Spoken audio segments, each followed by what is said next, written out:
I was asking a friend over lunch today if he had ever participated in a conference like this that brought together, business people, theologians, and it's certainly a unique thing in my experience, and maybe also for those who are business people.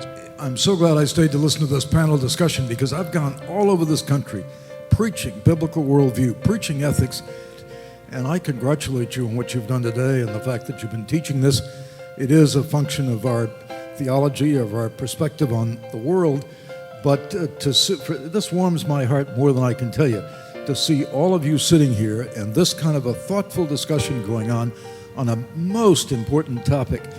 This is really getting it down to where people live. So I came here because I respect and admire Peter Lillback so much, and I'm going away now a zealot. I think it's very important that this conference brings together clergy, business people, and theologians to have the very dialogue that we're not having in the church. Business people are making some great progress.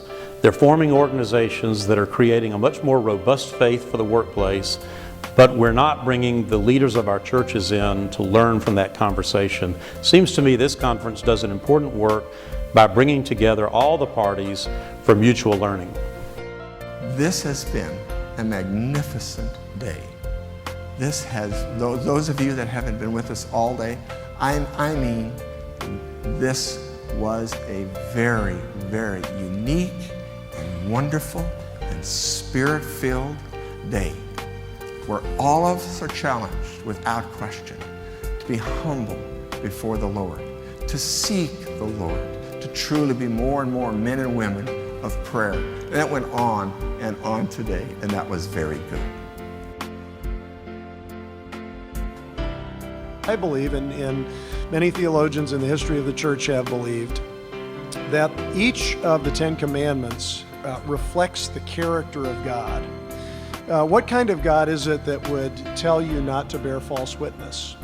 A God of the truth, a God who is a true God, a God who speaks the truth to us and desires us to speak the truth to others. That's just one example. What kind of God is it that would tell you not to steal?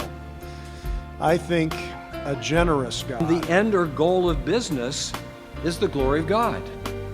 The motive of good business action is love for God and love for neighbor as one loves himself. And the standard for good business is what the scriptures teach. And that then, I think, is why it's so wonderful for us to have a handle on the Ten Commandments.